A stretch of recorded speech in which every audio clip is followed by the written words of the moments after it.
ఆలమూరు గ్రామంలో ఉన్నటువంటి 50 మంది భక్తుల తరపున కాణీపాకం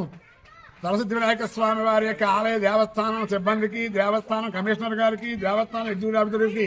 తెలియజేసేది ఏమిటంటే, సనాతన ధర్మాన్ని వృద్ధి చేయడానికి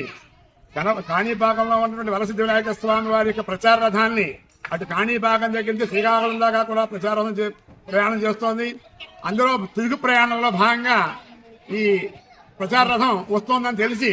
అందులో ఉన్నటువంటి అర్చక స్వామికి మేము కాల్ చేసి జొన్నాడ మీదుగా వెళ్తున్నటువంటి రథాన్ని మా ఆలమూరు గ్రామాన్ని కూడా రమ్మని కోరాం. ఆ కోరికని వారు మన్నించి ఆలమూరు గ్రామంలో నవజనార్దన ఆలయాల్లో ప్రతిష్ఠ చెందిన నారద ప్రతిష్ఠ అయినటువంటి జనార్దన స్వామి వారి ఆలయం వద్దకు కాణీపాకం సిద్ధి వినాయక స్వామి వారి యొక్క ప్రచార రథాన్ని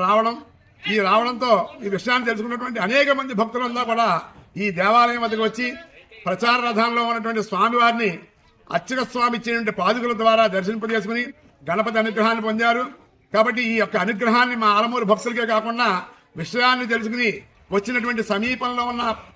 గ్రామాల్లో వచ్చిన ప్రజల భక్తులు కూడా ఈ యొక్క దర్శన భాగ్యం కలిగించుకోవడం, అలాగే స్వామివారి యొక్క విభూతి దర్శనాన్ని మా అందరికీ కలగజేయడం, స్వామివారి యొక్క ప్రసాదాన్ని కూడా మా అందరికీ అందజేయడంతో మేమంతా కూడా చాలా ఆనందపడ్డాం. కాబట్టి మా భక్తులందరికీ కూడా కాణీపాక వరసిద్ధి వినాయక స్వామి వారి యొక్క ఆశీస్సులు లభించడానికి కారకులైనటువంటి అర్చక స్వాముల వారికి, సిబ్బందికి, కాణీపాక ఆలయ ఎగ్జిక్యూటివ్ ఆఫీసర్ గారికి, ముఖ్యంగా దేవాలయ దేవస్థానం కమిషనర్ గారు మరియు ఎండోమెంట్ మినిస్టర్ గారికి అందరికీ కూడా మా గ్రామ ప్రజల తరఫున, భక్తులందరి తరఫున, మా అందరి తరఫున కూడా మీకు హృదయపూర్వక నమస్కారాలు తెలియజేసుకుంటూ, రాబోయే కాలంలో ఒక్కరోజు మా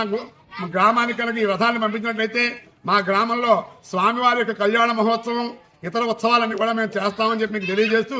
రాబోయే కాలంలో ప్రచార రథం ఇలా ప్రయాణం చేస్తున్న సమయంలో మా ఆలమూరు గ్రామానికి ఒక రోజు కేటాయించి ఇక్కడే రథాన్ని ఉంచి ఉత్సవాలన్నీ చేసుకునే ఏర్పాటు మాకు కలిగించవలసిందిగా, సహకరించవలసిందిగా కోరుకుంటున్నాం.